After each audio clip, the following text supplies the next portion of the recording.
Saya, Sekar Putih Jarot, juru bicara OJK, pada kesempatan kali ini akan menyampaikan asesmen kondisi sektor jasa keuangan hasil rapat Dewan Komisioner OJK pada akhir November 2021 dalam OJK Update.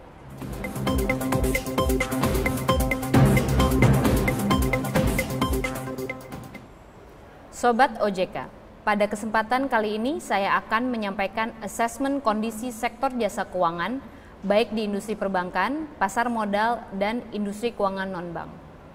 Berdasarkan hasil rapat Dewan Komisioner OJK pada akhir November 2021, OJK mencatat sektor jasa keuangan tetap stabil dan terus bertumbuh, tercermin dari semakin meningkatnya fungsi intermediasi, baik di sektor perbankan maupun di industri keuangan non-bank, serta meningkatnya penghimpunan dana di pasar modal.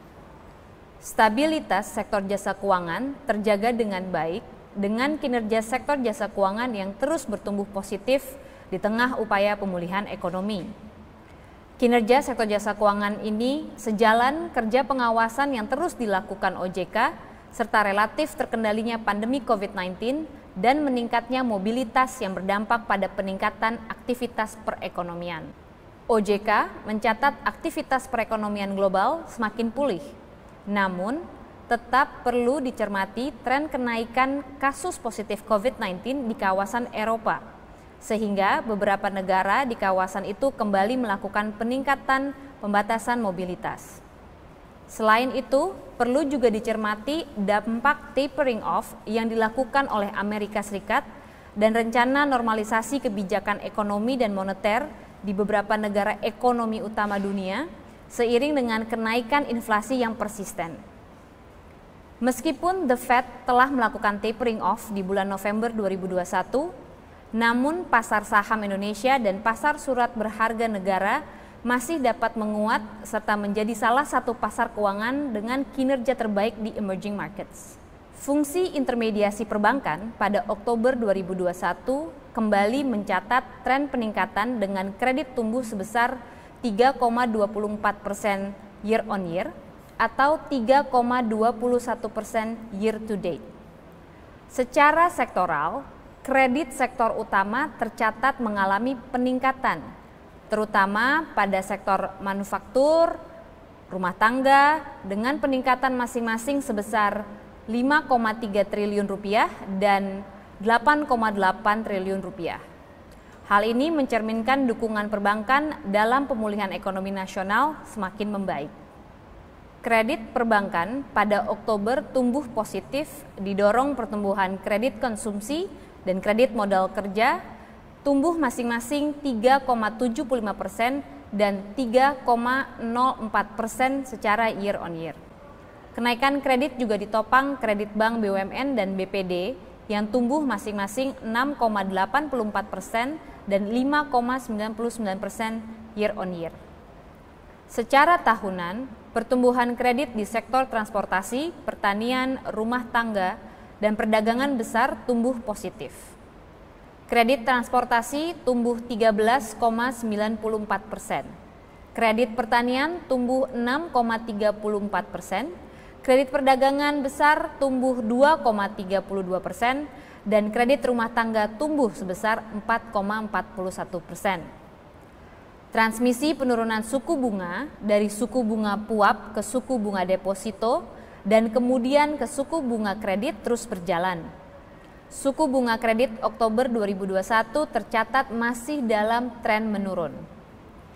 Pada industri pasar modal, penghimpunan dana di pasar modal hingga 22 November 2021 mencapai nilai 312,4 triliun rupiah atau meningkat 300,7% dari periode yang sama tahun lalu dengan penambahan emiten baru sebanyak 43 emiten.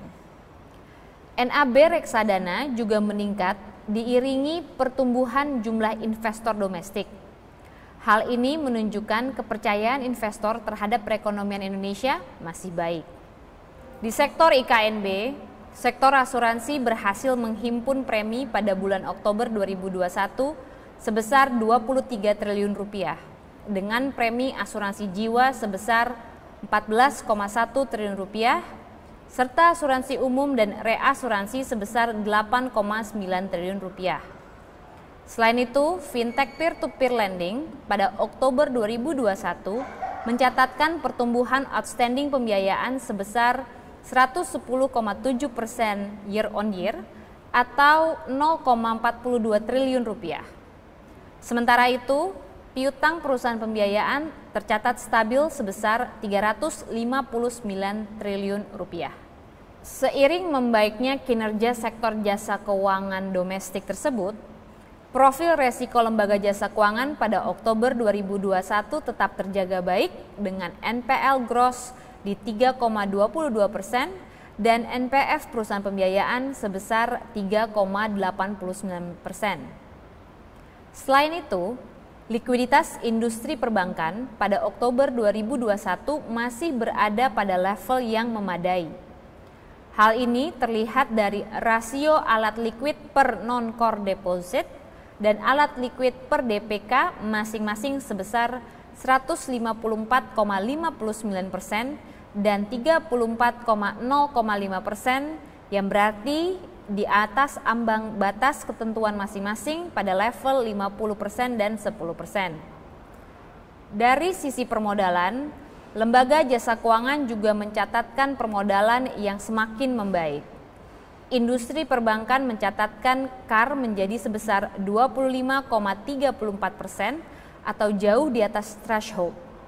Begitu pula pada gearing ratio perusahaan pembiayaan yang tercatat di sebesar 1,93 kali atau jauh di atas batas maksimum 10 kali. Sementara itu, industri asuransi jiwa dan asuransi umum mencatatkan risk-based capital yang juga meningkat masing-masing sebesar 605,9% dan 352% yang berarti jauh di atas masing-masing threshold 120%. Kredit restrukturisasi COVID-19 dan jumlah debitur di Oktober 2021 juga terus bergerak turun dengan tren melandai dibandingkan bulan sebelumnya. Peran restrukturisasi sangat besar menekan tingkat NPL atau NPF dari bank atau perusahaan pembiayaan sehingga stabilitas sektor jasa keuangan terjaga dengan baik. OJK secara konsisten melakukan asesmen terhadap perekonomian dan sektor jasa keuangan bersama dengan pemerintah dan otoritas terkait lainnya serta para stakeholder dalam rangka menjaga stabilitas sistem keuangan di tengah momentum akselerasi pemulihan ekonomi nasional. Sobat OJK, demikian OJK Update pada kesempatan kali ini. Untuk mengetahui perkembangan informasi terkini kebijakan OJK dan sektor jasa keuangan, Sobat OJK dapat mengunjungi media sosial dan website OJK di www.ojk.go.id. Saya Sekar Putih, Jubir OJK mengucapkan terima kasih untuk perhatian dan atensinya.